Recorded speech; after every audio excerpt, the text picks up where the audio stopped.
So how do you think the kind of work you do, Una, fits in with animation? So Una, what other exciting things have you got coming up?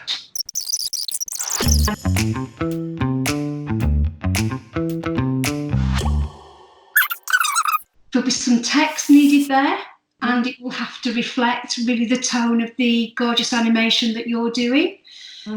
Doing a voiceover would be fun. If you've got a character and writing words to come out of some character's mouth, that would be fun. That would be brilliant.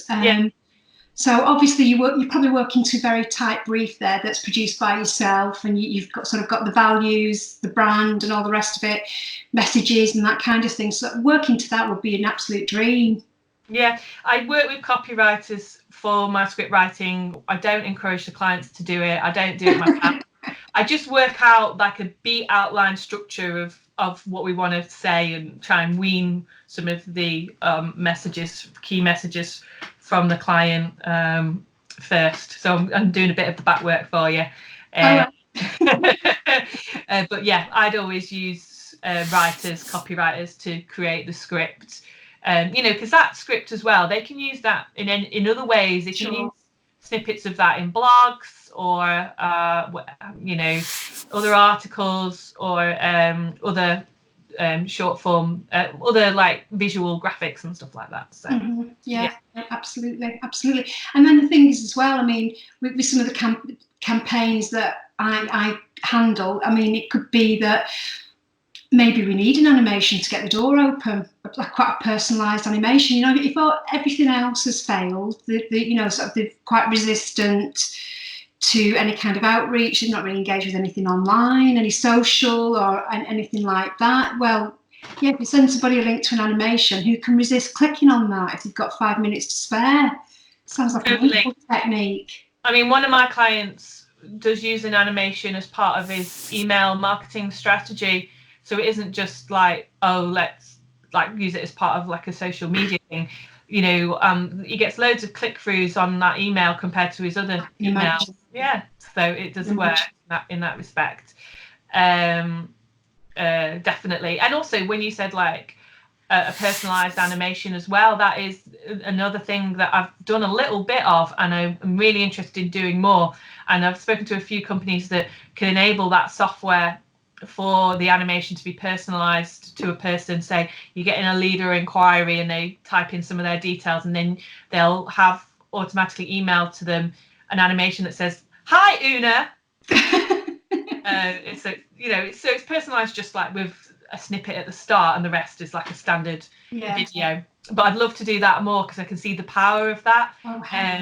But yeah, the software, the companies that set that up, it's quite expensive, so it needs to be a company that already has lots and lots of really good leads coming through.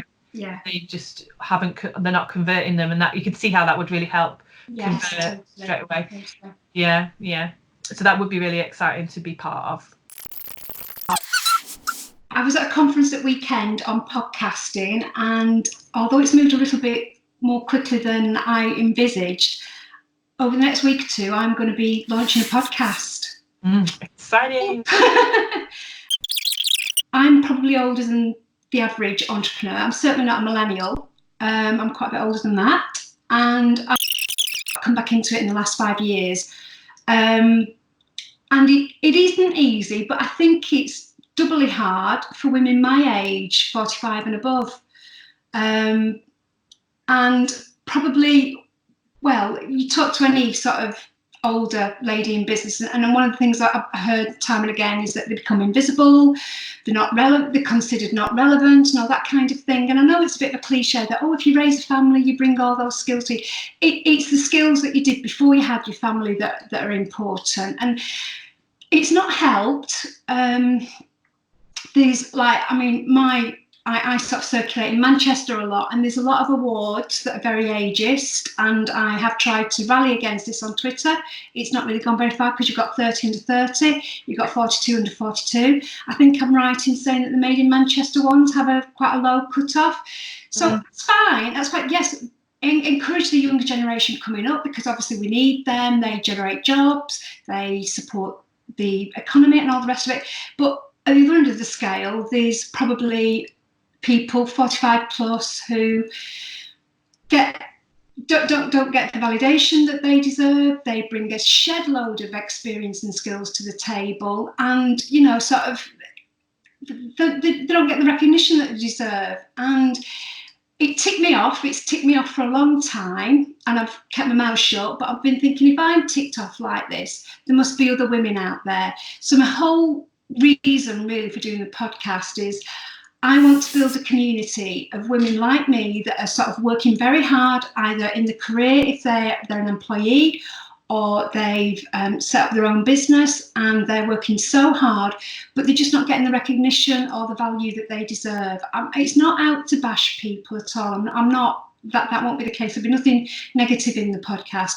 What I want to do is just cover issues that, if there's some positive there, maybe a company sort of twisted that and has been, what do they call it, positive discrimination for age. If they've done that, the life issues that we follow.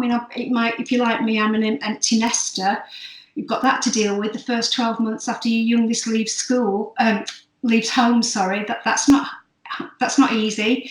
Aging parents that take up time that you need to sort of care for. So it's really just that I suppose really 45 plus through to 60 or maybe even older, just a podcast for women in that bracket, and just sort of saying, sister, we're here, sort of hope this is what you're experiencing as well. And as I say, I would be delighted if I had regular listeners and somebody sort of got in touch, and if it grew, well, we could do some meetups or whatever. But really, that's sort of the vision I have for the podcast. I'll get off my soapbox now. Well, it sounds great. It sounds like a really good podcast and a really good